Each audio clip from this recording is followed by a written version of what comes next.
Todo el que se ensalce será humillado, y el que se humilla será ensalzado. Hoy terminamos con la serie de predicaciones sobre los momentos cruciales en la vida de Jesús. Iniciamos la serie con la encarnación de Jesús, con ese momento de suprema humillación, y la terminamos con la ascensión, con ese momento de exaltación de Jesús. Y por ello me ha parecido bien introducir este mensaje con la verdad bíblica que recoge el Evangelio de Lucas en el capítulo 14 y versículo 11, cuando dice: todo el que se ensalce será humillado, y el que se humille será ensalzado. Esta verdad se repite muchas veces y de diversas maneras, tanto en el Antiguo Testamento como en el Nuevo Testamento. Y el Señor Jesús, como no podría ser de otro modo, se encarga de encarnarlo a la perfección. Empezamos la serie de predicaciones considerando los primeros versículos del Evangelio de Juan, en el que se identifica a Jesús como el Verbo, y se nos dice que el Verbo existía desde el principio y que estaba con Dios y que era Dios. Vimos, a su vez, que Jesús, el preexistente, decide humillarse y encarnarse, y en Filipenses 2, del 5 al 8, se nos dice cómo lo hace. Cristo Jesús, aunque existía en forma de Dios, no consideró el ser igual a Dios como algo a lo que aferrarse, sino que se despojó a sí mismo tomando forma de siervo y haciéndose semejante a los hombres, y hallándose en esa forma de hombre, se humilló a sí mismo, haciéndose obediente hasta la muerte y muerte de cruz. A lo largo de esta serie hemos visto cómo esa humillación primero consistió en un despojarse de su gloria divina, no de su naturaleza divina, sino un vaciarse, un despojarse, un autolimitarse de forma temporal de algunos atributos divinos.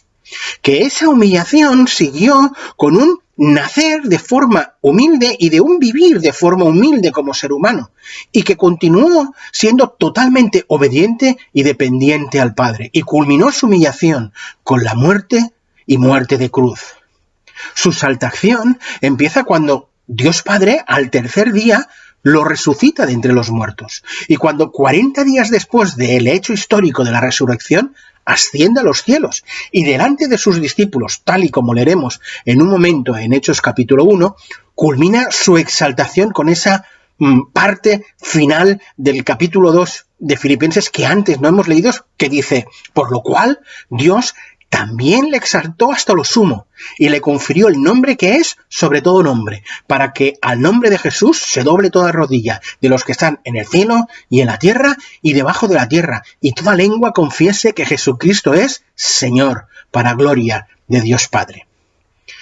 En estos momentos, aquel que al encarnarse nace en pobre pesebre, ahora, tal y como nos dice el libro de Apocalipsis, en su capítulo 5 y versículo 13, ahora está sentado en el trono. Al que está sentado en el trono y al Cordero, sea la alabanza, la honra, la gloria y el dominio por los siglos de los siglos. Amén. Empezaba el mensaje leyendo en Lucas 14:11. Todo el que se ensalce será humillado, y el que se humille será ensalzado. Como os decía, Jesús encarna como nadie esta verdad en su propia vida, en su propia existencia. Espero que lo podáis ver de una forma clara en el siguiente gráfico. En esa línea recta superior era y es Jesús, antes de encarnarse, el preexistente, según Juan 1:1. El Verbo que existía desde el principio, el Verbo que estaba con Dios y que era Dios, ese Verbo, el preexistente, por amor al hombre y en obediencia al Padre, toma esa línea descendente de humillación al encarnarse, según Filipenses capítulo 2. Y una vez en esa ya línea recta de abajo, toma esa forma de siervo, se hace semejante a los hombres, y hallándose en esa condición de hombre, se humilla a sí mismo, haciéndose obediente hasta la muerte y la muerte de cruz. Al tercer día resucita, y después de 40 días toma esa línea ascendente a la exaltación, al ascender, para convertirse en el Dios exaltado que ahora está sentado en el trono. En este esquema vemos como Jesús, a lo largo de lo que nosotros podemos denominar su existencia, dado que Jesús, el Hijo, la segunda persona de la Trinidad, es eterno, ha decidido, por así decirlo, tener tres modos de existencia diferentes: el Dios preexistente, el Dios encarnado y el Dios exaltado. Estamos en esta serie de mensajes considerando estas verdades bíblicas desde la óptica de Jesús. Y es por ello que hemos titulado esta serie Momentos cruciales en la vida de Jesús. Y si el momento de su encarnación fue humillante para él, y el de la prueba en el desierto fue un momento crucial, y si el momento de la cruz fue trascendental, determinante y concluyente, llega el momento triunfante de la resurrección. Pero para Jesús, la ascensión consistió en ese momento de recuperar parte de ese estatus perdido. Consistió en recuperar esa gloria de la que se desprendió voluntariamente. Consistió en recuperar todos esos atributos divinos de los cuales durante un tiempo Él decidió vaciarse. Consistió en el momento de recuperar esa comunión plena con el Padre. Si la encarnación, la tentación, el Getsemaní, la cruz fueron momentos duros y amargos por varias y diversas razones que hemos ido considerando a lo largo de esta serie, la resurrección y ahora la ascensión son momentos, digamos, dulces, gratos de experimentar. Si en la cruz Jesús experimenta el abandono del Padre, en la ascensión representa ese reencuentro con el Padre. Con toda seguridad, ese momento de reencuentro debió ser para Jesús y para el Padre un momento glorioso, un momento excelso, indescriptible. Leamos, pues, el pasaje donde se nos relata el momento de su ascensión, en el libro de los Hechos, en el capítulo 1 y empezando a leer en el versículo 1 hasta el 11. Dice así: En el primer tratado, o Teófilo, hablé acerca de las cosas que Jesús comenzó a hacer y a enseñar, hasta el día que fue recibido arriba, después de haber dado mandamientos por el Espíritu Santo a los apóstoles que había escogido, a quienes también, después de haber padecido, se presentó vivo con muchas pruebas indubitables y apareciéndoseles durante 40 días y hablándoles acerca del reino de Dios. Y estando juntos les mandó que no se fueran de Jerusalén, sino que esperaran la promesa del Padre, la cual les dijo: oísteis de mí. Porque Juan ciertamente bautizó con agua, mas vosotros seréis bautizados con el Espíritu Santo dentro de no muchos días. Entonces los que se habían reunido le preguntaron, diciendo: Señor, ¿restaurarás el reino de Israel en este tiempo? Y les dijo: no os toca a vosotros saber los tiempos o las sazones, porque el Padre puso en su sola potestad, pero recibiréis poder cuando haya venido sobre vosotros el Espíritu Santo, y me seréis testigos en Jerusalén, en toda Judea, en Samaria y hasta lo último de la tierra. Y habiendo dicho estas cosas, viendo ellos, fue alzado, y le recibió una nube que le ocultó de sus ojos, y estando ellos con los ojos puestos en el cielo, entre tanto que él se iba, he aquí se pusieron junto a ellos 2 varones con vestiduras blancas, los cuales también le dijeron: varones galileos, ¿por qué estáis mirando al cielo? Este mismo Jesús, que ha sido tomado de vosotros al cielo, así vendrá como lo habéis visto ir al cielo. Amén.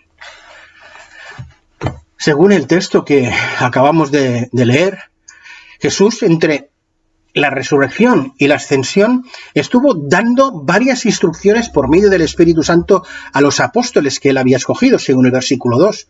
Se les presentó vivo en varias ocasiones, según el versículo 3. Les estuvo dando una serie de un seminario intensivo acerca del reino de Dios, también versículo 3.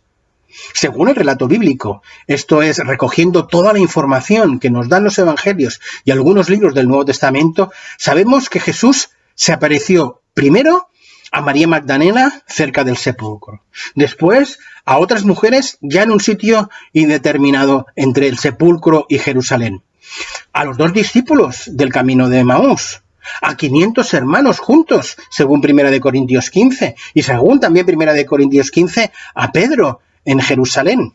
Más tarde también aparece a los 10 apóstoles en Jerusalén y a todos los apóstoles ya en el mar de Tiberias, en Galilea, con la restauración famosa de Pedro. Y a todos se les aparece ya en el monte de Galilea y les da la gran comisión de Mateo 28, y finalmente en el monte de los Olivos, cerca de Betania, donde se le da la gran comisión de ser testigos hasta lo último de la tierra.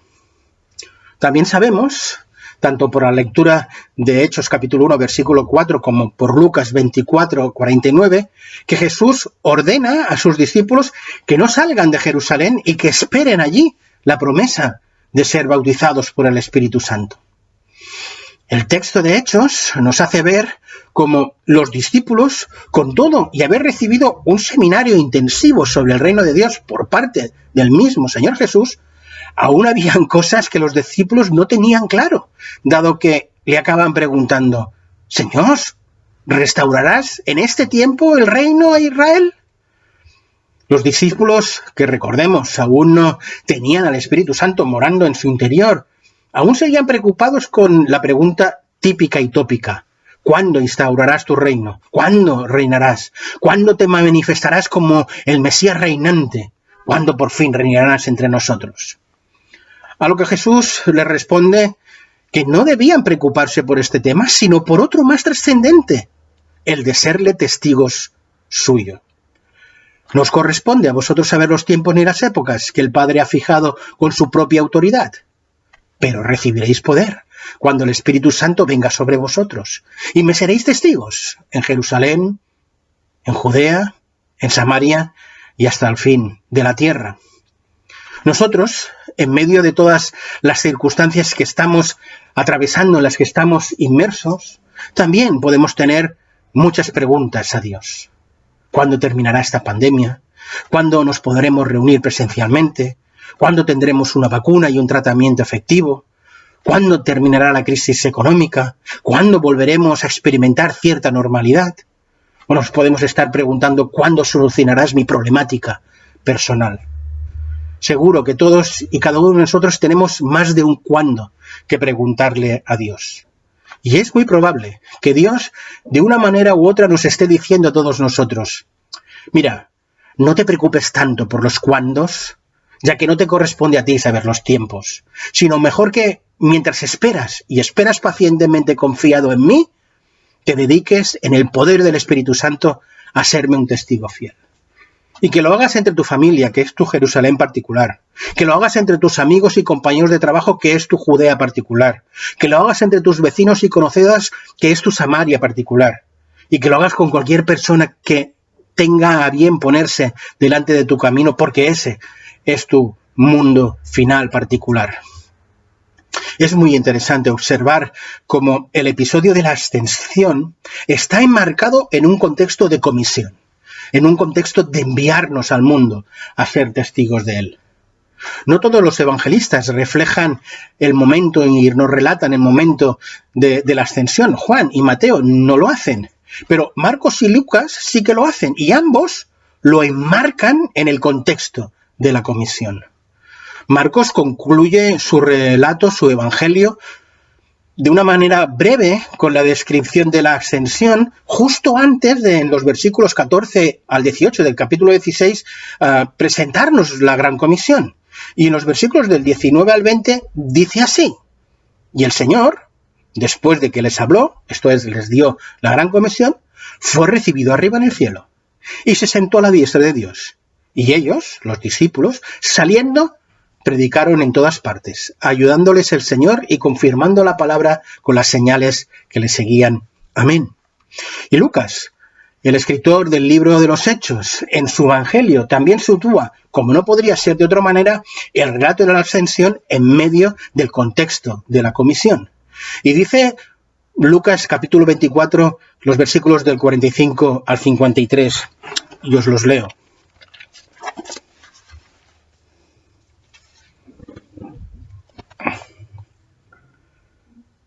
Entonces les abrió el entendimiento para que comprendiesen las Escrituras, y les dijo: a este está escrito, y así es necesario que el Cristo padeciese y resucitase de entre los muertos al tercer día, y que se predicase en su nombre el arrepentimiento y el perdón de pecados en todas las naciones, comenzando desde Jerusalén.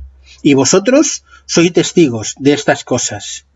He aquí yo enviaré la promesa de mi Padre sobre vosotros, pero quedaos vosotros en la ciudad de Jerusalén, hasta que no seáis investidos de poder desde lo alto. Y los sacó afuera, hasta Betania, y alzando sus manos los bendijo. Y aconteció que bendiciéndoles se separó de ellos y fue llevado arriba al cielo. Ellos, después de haberle adorado, volvieron a Jerusalén con gran gozo y estaban siempre en el templo alabando y bendiciendo a Dios. Amén. Todos estos relatos que sitúan la ascensión en medio de la comisión refuerzan la idea que os acabo de compartir sobre el hecho de que Dios quiere que estemos menos preocupados por los cuándos y que estemos ocupados en la comisión, en ser testigos suyos, en dar testimonio de Él, como digo, entre nuestros familiares, amigos, vecinos, compañeros de trabajo. Es interesante observar que al considerar nuestro contexto actual, esta gran comisión de ser testigos de Él la podemos realizar aún en medio de la pandemia, incluso sin salir del perímetro municipal. Por tanto, no estemos preocupados por los cuándos y estemos ocupados en ser testigos de Él. Quisiera, ya a modo de ir concluyendo este sermón sobre la ascensión, hacer un pequeño comentario sobre el relato que acabamos de leer en el Evangelio de Lucas. Me parece muy interesante y relevante que Lucas, después de describir con pocas y sencillas palabras la ascensión de Jesús, y aconteció que bendiciéndoles se separó de ellos y fue llevado arriba al cielo, termine su evangelio con esa descripción de lo que se dedicaron a hacer los discípulos después de ese momento.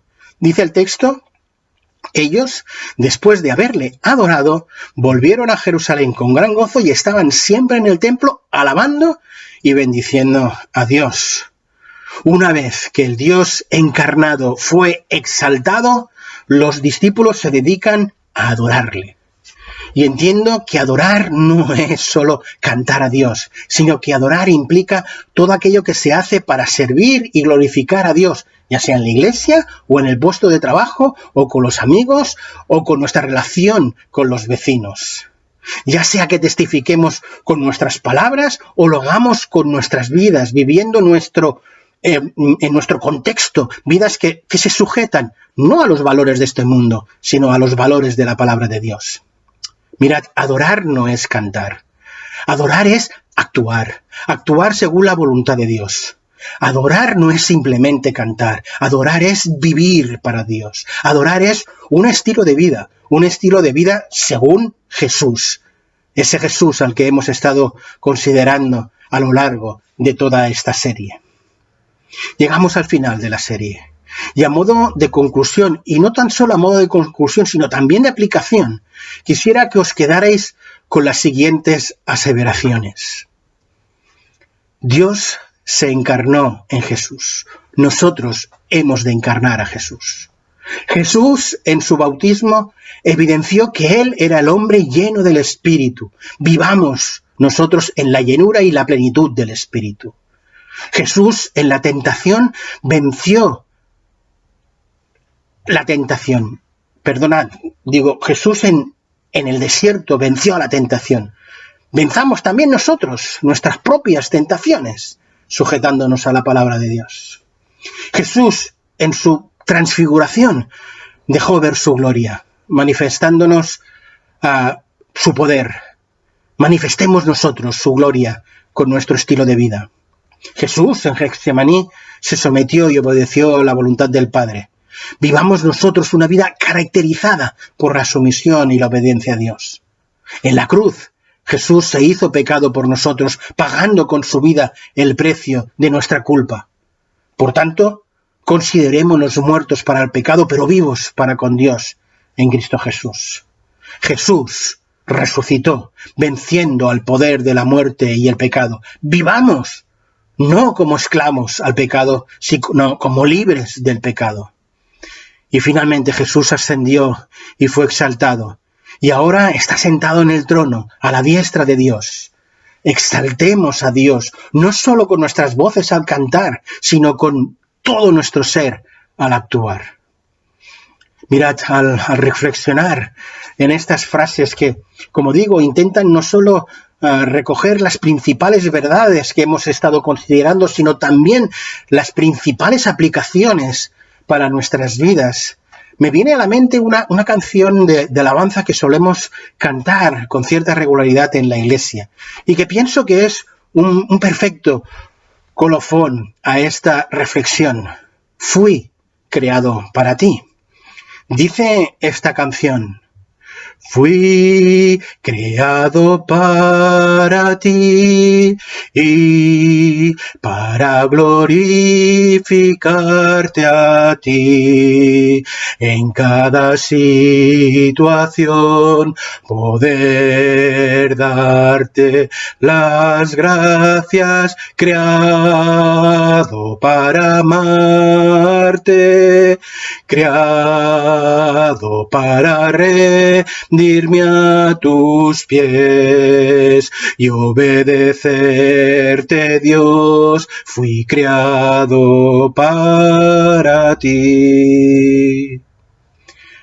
Concluimos este mensaje y esta serie de predicaciones sobre los momentos cruciales en la vida de Jesús, teniendo muy en cuenta cada una de las afirmaciones, aplicaciones que acabamos de mencionar y visualizar, y recordando que hemos sido no tan solo creados, sino además redimidos por la obra de Cristo, para amarle, para obedecerle, para rendirnos a sus pies, o como acabamos de decir hace un momento, hemos sido redimidos para adorar y exaltar al que está sentado en el trono, teniendo en cuenta que adorar y exaltar, tal como acabamos de considerar, va mucho más allá de cantar, implica sobre todo nuestro actuar.